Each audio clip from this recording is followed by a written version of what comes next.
제가 미션 스쿨을 고등학교 때 미션 스쿨을 다녔는데 기독 학생회를 섬기면서 채플 시간에 성가대 지휘를 했습니다.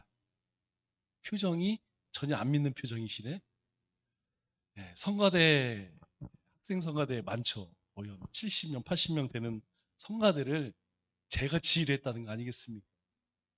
그런데 여러분 합창을 할 때 가장 중요한 것이 무엇이냐면 화음입니다. 우리가 화음을 잘 만들기 위해서는 다른 사람의 목소리를 잘 들어야 돼.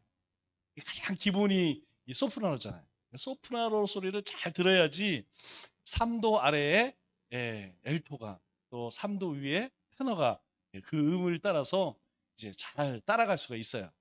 그런데 다른 사람의 목소리를 듣지 않으면 이 합창은요 듣기가 굉장히 힘듭니다.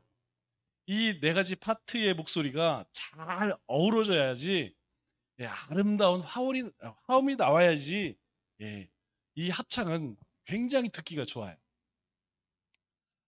그런데 합창만 이 원리가 적용되는 것이 아닙니다. 사실은 우리가 살아가는 세상도 마찬가지예요. 다양한 사람들이 살아가죠, 세상에는. 그런데 이 다양한 성격의, 성향의 사람들이 잘 조화를 이루어야지 우리 사회가 아름다워져요. 나만 옳다, 우리만 옳다, 이렇게 튀게 되면 불협화음이 나죠. 그러면 굉장히 힘듭니다. 여러분 우리가 합창해서 음이 안 맞을 때에 여러분 그 소리 그것처럼 듣기 싫은 게 없어요. 그런데 신앙생활도 마찬가지입니다. 우리 신앙생활에 있어서 이 조화가 잘 이루어져야 돼요. 먼저는 우리 하나님과 말씀과 성령의 조화가 잘 이루어져야 되죠. 또 우리 교회 안에서는 우리 지체들과 조화가 잘 이루어져야 돼요. 개인적으로는 예, 우리 영성과 지성이 잘 조화를 이뤄야 됩니다. 이게 너무 무식해. 그런데 영성만 추구하면 자꾸 뭘 봤다고 그래요. 그리고 뭘 들었다고 그래요. 반면에 이 영성은 없고 지성만 쫓아가게 되면 성경은 잘 알아. 근데 사람이 은혜가 없어요. 은혜가 없어. 그래서 이 대화 몇 마디 하면 정림이가 뚝 떨어져. 그래서 우리 신앙이든 우리가 교회 생활이든 사회든 이 조화가 잘 이루어져야 됩니다. 우리가 그런 조화를 잘 맞추는 그런 사람이 되어져야 돼요. 예수님께서 마태 초청으로 식사를 하실 때에 그 자리에는 많은 사람들이 있었습니다. 오늘 10절 말씀을 보니까 이렇게 말씀하죠. 마태의 집에서 앉아 식사를 잡수실 때에 음식을 잡수실 때에 많은 세리와 죄인들이 예수님과 함께 앉아 있었다 그렇게 이야기해요. 많은 사람. 여러분 우리가 많다라고 할 때 한 10명을 많다고 할까요? 그 이상 됩니다.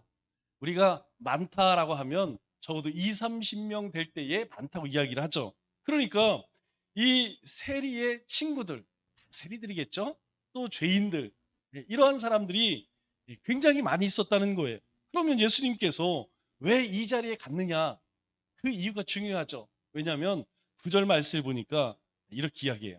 예수께서 그곳을 떠나 중풍병자 고친 곳이죠. 가버나움을 떠나서 이제 가시는데 마태라고 하는 이 세관원을 만나게 됩니다.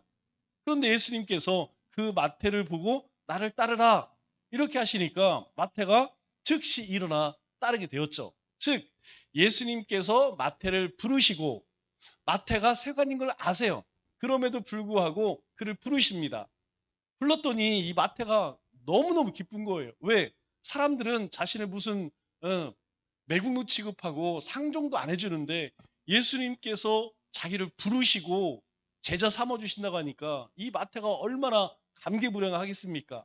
그래서 이 마태가 예수님을 초청해 식사 대접을 하는 것이죠.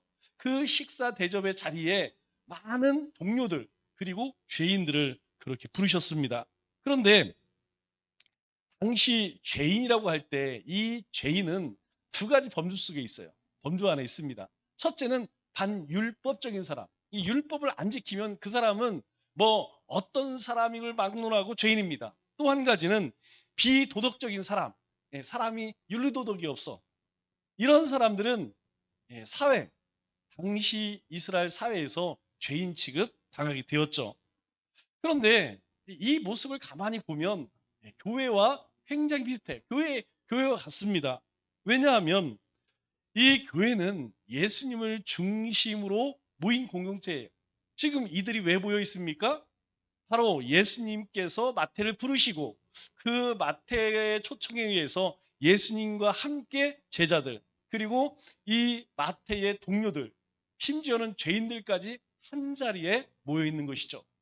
우리가 교회 하면 여러분 거룩한 곳인가요? 아닙니다. 일단 교회는 거룩해야 합니다. 그러나 거룩한 사람들이 모인 곳이 아니라는 것이죠. 이 교회는 어떤 곳이냐? 바로 예수님께서 사람을 선택해서 초청하지 않는 곳입니다. 여러분, 세상은 그렇지가 않아요. 세상은 반드시 어떤 목적이나 자신이 좋아하는 사람들만 초청하지만 교회는 그런 곳이 아니라요. 하나님 나라도 마찬가지죠. 예수님께서는 사람을 차별하지 않으신다는 것입니다. 사람을 차별하는 것은 누굴까요? 사람이죠. 사람은 사람을 차별합니다. 그러나 예수님께서는 사람을 차별하지 않으시죠. 우리가 교회에서 만날 수 없는 사람이 교회에는 만날 수 없는 사람들이 만나게 되죠. 왜 그렇습니까? 과거는 중요치 않기 때문이에요. 과거를 묻지 않습니다. 과거에 어떤 삶을 살았는가, 뭘 했는가, 그거 중요하지 않습니다. 중요한 것은 무엇이냐면 예수 그리스도를 영접하여서 하나님을 아버지라 부르냐, 이게 가장 중요한 것이죠. 즉, 이 교회 안에 이 예수를 믿는 사람들이 모인, 예수 믿는, 예수 믿어 구원받은 사람들이 모인 곳이 바로 교회라는 것이죠. 그래서 이 교회는 그래요. 세상에서 가장 별 볼 일 없는 사람들이 세상에서 가장 위대한 아들이신 예수님과 함께 예수님 안에서 격식 없이 대화하고 그리고 자유롭게 교제하는 곳입니다. 그래서 교회에는 담이 있어서는 안 돼요. 교회에서는 차별이 있어서는 안 됩니다. 저 사람은 직분이 교회가 온 지 얼마 안 돼. 저 사람 못 배웠어. 저 사람은 너무 무식해. 저 사람은 목소리가 너무 커. 저 사람은 너무 쌈딱이야. 여러분, 그게 중요한 것이 아닙니다. 교회는 그 모든 것들을 다 뛰어넘는 곳이에요. 만일 예수님께서 우리가 생각하는 것처럼 그렇게 생각하셨다면 이 마태를 부를 수도 없고 그 집에 가서도 안 되죠. 아니, 당시 세리들은 더군다나 죄인들을 그들과 함께 식사를 한다는 것은 똑같은 부류의 사람이라는 거예요. 그런데 예수님께서는 그렇게 하지 않으셨다는 것이죠. 우리가 이 교회 생활할 때에 여러분, 그것이 교회의 아름다운 모습 아니겠습니까? 이것이 교회의 가장 은혜가 있는 모습이죠. 그렇기 때문에 우리는 그런 교회 공동체를 만들어 가야 돼요. 그런데 다 그런 것이 아니죠. 그렇지 않은 사람들, 그 모습이 너무나 불편한 사람들도 있었어요. 그들이 누구냐? 11절 말씀을 보니까 이들입니다. 바리새인들이 보고 그의 제자들에게 이르되, 바리새인들은 율법주의자들이에요. 율법을 중시 여기는 사람들이죠. 그런데 이들의 눈에는 이것을 용납할 수가 없는 거예요. 그렇게 예수가는 사람이 많은 기사와 이적을 행하고 하나님의 나라의 복음을 전하는, 정말 자신들이 범접할 수 없는 그런 분이 지금 세리와 그리고 이 죄인들과 함께 식사하는 모습을 그들은 용납할 수가 없었습니다. 왜 그럴까요? 왜 그러느냐? 여러분, 사람이 그렇습니다. 사람이 감격을 잃어버리면 감사를 잊어버려요. 감사가 없어지면 그때부터는 뭐만 보입니까? 바로 비판과 정죄하는 사람이 된다는 것이죠. 오늘 우리 사회를 한번 보세요. 저만 느끼는 건지 모르겠지만 불평하는 사람들이 감사하는 사람보다 훨씬 많아져요. 여러분, 우리 교회 공동체에서는 절대 그러면 안 됩니다. 이 교회 공동체, 우리의 신앙은 감사가 넘쳐나야지, 감사가 줄어들고 불평과 원망이 늘어나면 점점점 누구와 같이 되느냐? 이 율법주의가 되는 거예요. 이게 형식만 낳는 겁니다. 주님께서 우리를 사랑하신, 우리를 구원하신 그 은혜, 이게 점점 그 사랑이 우리 가운데 점점 식어져 간다는 거예요. 두 번째로 이 사람들은 어떤 사람들이냐? 바로 자아에 도취된 사람들. 자아 도취된 사람들이 이 바리새인들에게 있어서 죄인이 구원받는 이것에 대해는 별 관심이 없습니다. 이 바리새인들에게 죄인이 구원받는 것, 죄인이 은혜를 얻는 것, 이런 것은 애시당초 관심이 없는 사람들이라는 것이죠. 바리새인들이 가장 싫어했던 것이 무엇이냐면 자신들을 이 죄인이나 세리와 같이 취급하는 것, 이것을 아주 극도로 싫어했죠. 그래서 그들은 항상 달랐습니다. 그들은 기도하는 것도 달랐고, 그리고 하나님 앞에 헌신하는 것도, 이 율법을 지키는 것도 일반 백성들과는 다르게 했다는 것이죠. 왜 그럴까요? 이 사람들은 그래요. 다른 사람이 나를 어떻게 대하느냐에 따라서 자신의 가치가 결정된다고 생각해요. 즉, 사람의 평가가 중요하다는 것이죠. 사람들이 나를 어떻게 보느냐. 여러분, 하나님의 백성은 사람 앞에 살아가는 사람들입니까? 하나님 앞에 살아가는 사람들입니까? 하나님 앞에 살아가는 사람들이에요. 이들이 정말 율법의 가장 핵심을 알고 있었다면, 율법을 하나님께서 주신 이유를 알았다면 이렇게 하지 않았을 겁니다. 그들은 하나님 앞에 살아가려고 애를 썼을 거예요. 그런데 그러지 않았다는 것이죠. 다른 사람들이 나를 어떻게 볼까? 이게 더 중요했다는 것이죠. 그러니까 사람들 눈치를 보니까 누구 눈치를 안 봐요? 하나님 눈치를 안 보게 됩니다. 우리의 신앙생활 가운데 항상 주의할 것이 이거예요. 우리는 자꾸 다른 사람이 나를 어떻게 평가할까? 여기에 귀를 기울입니다. 그런데 사람의 평가에 귀를 기울이게 되면 하나님의 말씀이 들어오지 않아요. 그런데 우리가 사람의 평가가 아니라 하나님이 나를 어떻게 보실까라고 하면 사람 앞에서도 우리가 온전히 살아갈 수 있게 되는 거예요. 사람의 눈치를 보면 하나님 앞에 온전히 살아가지 못합니다. 그러나 하나님 말씀에 내 자신을 늘 돌아보게 되면 사람 앞에서도 당당하고 떳떳하게 살아갈 수 있었다는 것이죠. 그래서 이 바리새인들은 항상 백성들로 하여금 존경받아야 했어요. 이 바리새인은 항상 백성들보다 높은 위치에 있어야만 했습니다. 왜 그럴까요? 그래야만 자신들이 신앙적으로, 종교적으로 더 우월하다는 것을 나타내기 위함이죠. 참 불쌍한 사람들입니다. 여러분, 신앙생활을, 믿음 생활을 이렇게 한다고 한번 생각해 보세요. 얼마나 피곤합니까? 우리가 하나님 앞에 살아가는 것도 버거운데 사람 눈치까지 봐야 돼. 여러분, 신앙생활 그렇게 하면 안 됩니다. 그렇게 하면 병들어요. 율법주의 됩니다. 왜 그러느냐? 우리가 자존감이 높아야지 자존심이 높아서는 안 된다는 것이에요. 여러분, 우리의 자존감은 어디에서 옵니까? 바로 주님과 함께 함으로 오는 거예요. 우리가 주님과 함께 하면 우리가 내가 하나님의 백성이구나. 하나님 나를 구원하셨구나. 오늘도 주님이 나와 함께 하시는구나. 나를 지키시는구나. 그리고 내 남은 삶도 하나님이 인도하시겠구나. 여러분, 별 걱정이 없어요. 그런데 이 주님과 함께함이 느껴지지 않으면 뭐가 떨어지냐면 이 영적인 자존감이 떨어져. 자신을 바라보면서 너무 자기 자신이 한심한 거야. 여러분, 그렇게 되면 뭐가 올라가냐면 자존심만 올라가. 자존심만. 그래서 다른 사람이 조금만 건드리면 그냥 때는 이때다 쌓아놓았던 폭발하죠. 우리가 자존감이 낮으면 그럴 수밖에 없다는 거예요. 왜 그러느냐? 이 사람 눈치 보니까, 세상 눈치 보니까, 세상 기준으로 살아가니까. 세 번째로 이 바리새인들은 정죄하고 비판하는데 이골이 난 사람들이죠. 이 사람들은 그냥 어떤 사건, 어떤 사람을 보면 즉시 뭐가 생각날까요? 율법이 생각나는 거예요. 아는 게 율법이기 때문에 율법의 잣대로 이것이 어떤 형벌을 받아야 되느냐. 그들은 항상 사람을 볼 때, 어떤 일들을 바라볼 때에 그러한 잣대로 보았다는 것이에요. 여러분, 용서, 사랑, 긍휼 이러한 것들이 이 성경의 가장 핵심적인 가치 아니에요? 주님께서 우리에게 가르쳐 주신 가장 핵심적인 가치입니다. 그런데 문제는 이 바리새인들은 이러한 것들이 그냥 아무 쓸데없는 그냥 감정적인 것이다 그렇게 생각했다는 것이죠. 오로지 율법의 잣대로 사람들을 정죄하고 비난하는데 이들은 열심히 있었다는 것입니다. 이 사람들은 평생 그렇게 살았어요.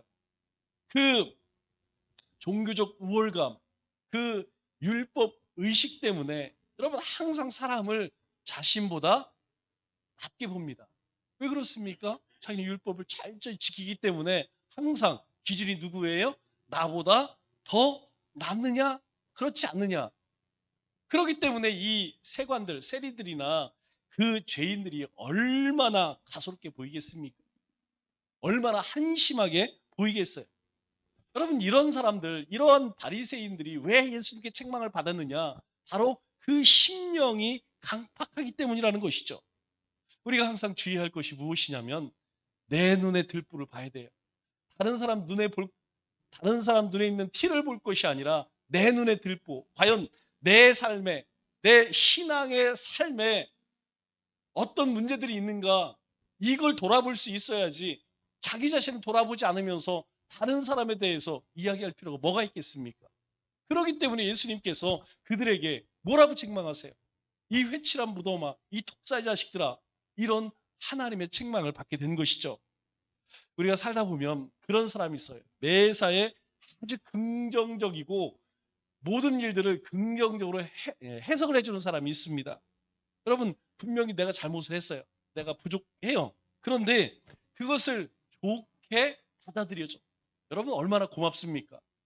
우리가 항상 그렇게 잘할 수는 없잖아요.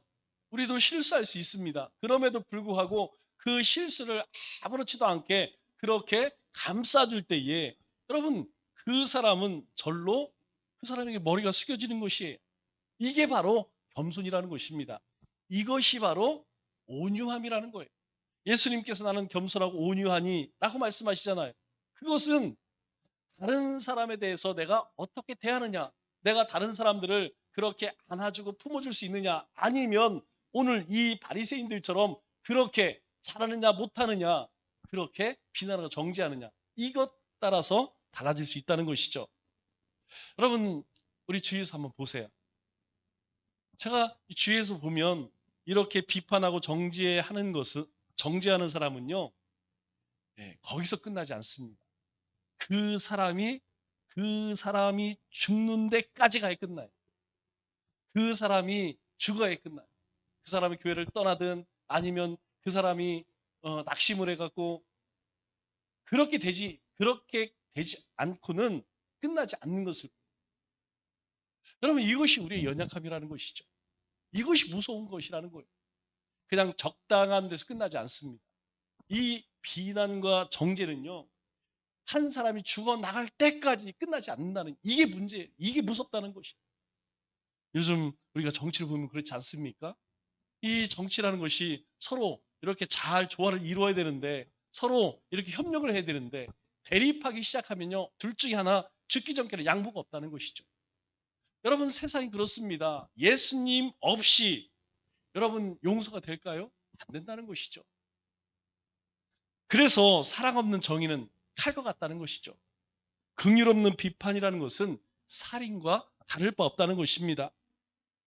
그렇기 때문에 주님께서 우리에게 요구하시는 것이 무엇이냐면 바로 주님의 마음을 가지고 품어주는 사람, 그리고 감싸주는 사람, 베푸는 사람이 되라고 우리에게 말씀하는 거예요.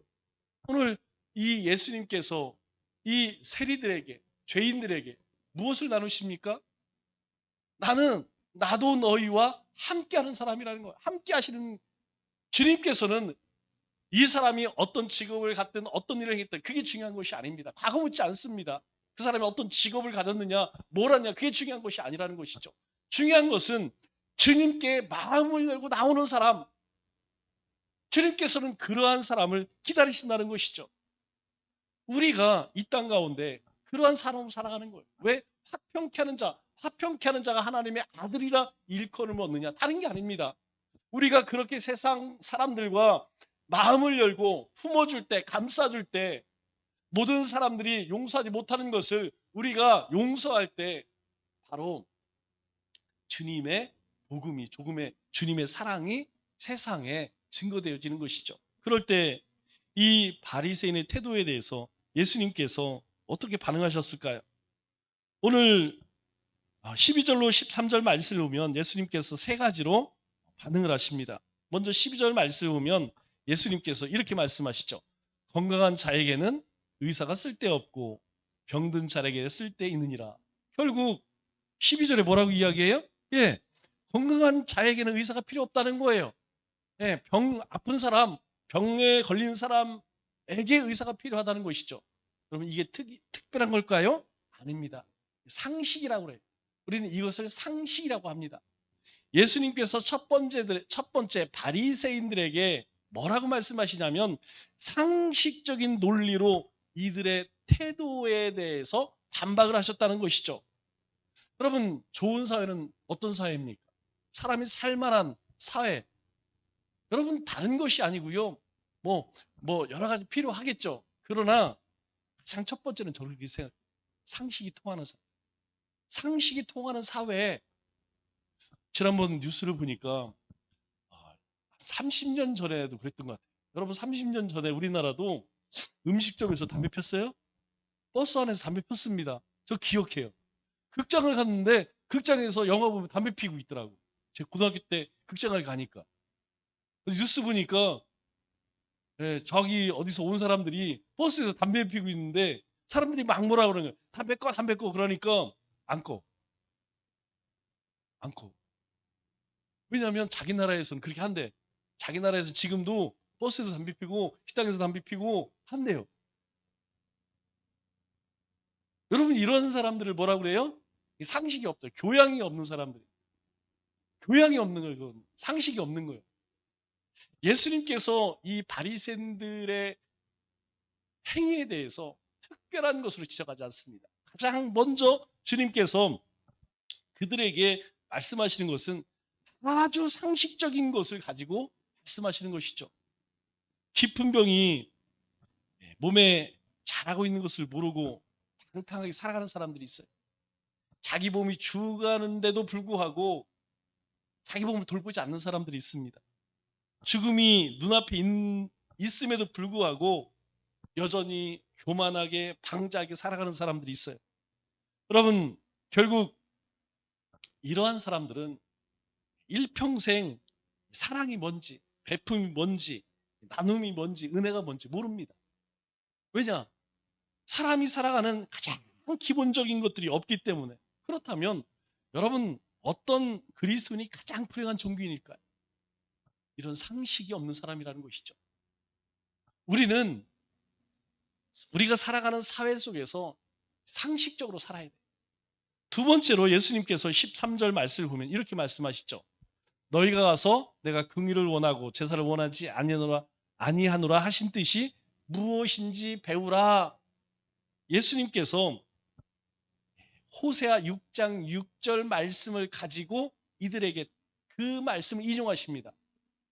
호세아 6장 6절에 뭐라고 이야기해요? 나는 인애를 원하고 제사를 원하지 아니하며 번제보다 하나님을 아는 것을 원하노라. 예수님, 하나님이 두 가지 말씀하세요. 하나님은 인애. 인애는요, 영어 성경 보면 사랑으로 나옵니다. 러브로 나와요. 사랑을 원한다는 거예요. 주님이 원하시는 것은 하나님을 사랑하고 그 마음으로 이웃 사랑하는 것, 그거 원하는 거예요. 그런데 이스라엘 백성들은 사랑하는 마음은 없고 하나님 앞에 제사만 드려. 그래서 하나님께서 야, 제사 드리지 마. 나 찾아오지 마. 나에게 예배하지 마. 하나님 거부하시잖아요. 번제를 드리는 것보다 하나님을 아는 것, 하나님이 어떤 분인지, 하나님 무엇을 좋아하는지 그거 아는 것이 더 중요하다는 거예요. 그래서 예수님께서 이 말씀을 그대로 인용하셔서 내가 긍휼을 원하고 제사를 원하지 아니하노라. 이 뜻이 무엇인지 너희가 배우기를 원한다. 예수님이 이렇게 말씀하시는 것이죠. 하나님은 우리에게 여러분 이 제사나 번제를 원하시는 것이 아닙니다. 하나님이 원하는 것은 사랑이라는 것이죠. 신앙이 무엇입니까? 신앙은 한마디로 이야기하면 하나님의 은혜 안에 살아가는 거예요. 우리는 하나님의 은혜를 입었잖아요. 하나님의 사랑을 받았잖아요. 그래서 우리가 하나님의 백성으로 살아가는 거 아니겠습니까? 우리가 교회에 와서 아무리 위대한 일들을 행한다 할지라도 나에게 찾아온 거지를 문전박대한다면 하나님이 기뻐하실까요? 우리가 목소리를 높여서 주님을 찬양하고 하나님 앞에 예물을 드리고 예배 드린다 할지라도 우리가 세상에 나아가서 세상 사람들과 똑같이 살아간다면 하나님께서 기뻐하실까요? 아닙니다. 우리가 하나님 앞에 경건하게 살아가는 것처럼 세상에 나아가서도 우리는 그렇게 살아갈 수 있어야 한다는 것이죠. 여러분, 이러한 마음 속에 예배가 있는 것입니다. 그 심령에 은혜가 있는 것이죠. 그러한 삶에 하나님의 축복이 있는 것입니다. 우리가 요란한 제도나 조직이나 형식 속에 하나님 계신 것이 아니라는 것입니다. 우리가 하나님의 사랑을 깨닫고 행할 때에 바로 그 속에 하나님을 볼 수 있고 만날 수 있다는 것이죠. 그리고 마지막으로 13절 말씀을 보니까, 하반절 말씀을 보니까 이렇게 말씀하세요. 나는, 예수님이죠? 나는 의인을 부르러 온 것이 아니요 죄인을 부르러 왔노라, 이렇게 이야기해요. 여러분, 이 말씀은 예수님은 죄인을 부를 능력이 있다는 거예요. 죄인을 의롭게 할 수 있는 능력이 있다는 거예요. 여러분, 이것을 우리는 권세라고 이야기합니다. 하나님의 권세를 통하여서 이 바리새인들에게 예수님께서 말씀하시는 거예요. 모든 사람, 죄인 아는 사람이 있을까요? 없습니다. 이 바리새인들이 율법을 아무리 지킨다 할지라도 하나님은 무엇을 보신대요? 예, 그 중심을 보신다는 것입니다. 그래서 그들이 책망받았던 것이죠. 즉, 모든 죄인이 아는 사람이 없다는 것입니다. 그런데 이 세상에서 가장 큰 죄인은 누굴까요? 다른 사람을 죽인 연쇄살인범? 아닙니다. 가장 큰 죄인은 자신이 죄가 없다고 여기는 사람이에요. 자신이 죄가 없다고 여기기 때문에 이 사람은 절대로 하나님 앞에 나가지 않습니다. 하나님 앞에 엎드리지 않는다는 거예요. 왜? 자신을 스스로 의인이라고 여기기 때문에 하나님 앞에 나갈 이유도 없고 하나님 앞에 자기의 죄를 내놓을 필요도 없는 사람이다. 그렇기 때문에 이 사람은요, 영원히 하나님의 죄사함을 받을 수 없다는 것입니다. 이것이 바로 가장 큰 죄인인 거예요. 그래서 예수님께서 뭐라고 말씀하십니까? 내가 주님을 위해서 이 일도 했고요, 저럴 일도 했고요. 이게 중요한 게 아니라는 것입니다. 주님 앞에 나갔을 때 자신의 모습을 보고 나는 죄인이로 소이다. 주님, 제가 죄인입니다. 라고 엎드리는 그 사람을 주님께서 귀히 여기신다는 거예요. 우리가 주님 앞에 설 때마다, 주님 앞에 나아갈 때마다 가장 먼저 해야 할 일이 무엇이냐면 우리의 있는 모습 그대로 주님 앞에 내어놓는 것이에요. 주님, 제가 이런 사람을 살았습니다. 제가 이런 말을 했습니다. 제가 이렇게 누군가를 미워했고 저주했습니다. 제가 누군가를 이렇게 비난하고 정죄했습니다. 라는 것이에요. 주님은 이러한 사람을 사랑하신다는 것입니다. 만일 우리가 이 바리새인들처럼 저는요 일주일에 이렇게 금식도 하고요, 이렇게 헌금도 하고, 이렇게 주님의 나라를 위해서 이렇게 저는 하나님 앞에 죄 지은 것이 아무것도 없어요. 만일 그렇게 주님 앞에 나간다면 우리는 하나님의 음성 들을지 못합니다. 하나님이 우리의 심령 가운데 주시는 은혜를 드릴 수 없어요. 우리가 우리의 자신의 모습을 주님 앞에 내어놓을 때, 우리의 모든 연약함을 주님 앞에 토설할 때 주님께서는 우리에게 찾아오시는 것이 우리에게 은혜를 부어주신다는 것이죠. 그래서 예수님께서 십자가 지신 거 아니십니까? 그래서 예수님께서 우리의 죄 때문에 십자가에 달리시고 바로 다시 사신 것입니다. 이게 복음이라는 것이죠. 이래서 예수님이 이 땅에 오심이 복된 소식이라는 것이죠. 왜? 우리는 그걸 알 수 없지만 주님이 오심으로 인하여서 하게 되었기 때문이라는 것이죠. 이런 까닭에 오늘 예수님은 우리를 부르시고 계세요. 오늘 주님께서 이 마태의 식사 자리로 우리를 부르신다는 것입니다. 우리가 죄인이라고 느끼는 순간 바로 예수님은 우리와 함께 하십니다. 이 마음으로 예배를 드릴 때 예수님은 그 피 묻은 손으로 우리의 손을 잡아주실 것입니다. 남은 3일도 복음의 빚진 자로 받은 은혜와 사랑을 세상에 흘려보내는 우리 믿음의 권속들 다 되시기를 주님의 이름으로 축원합니다.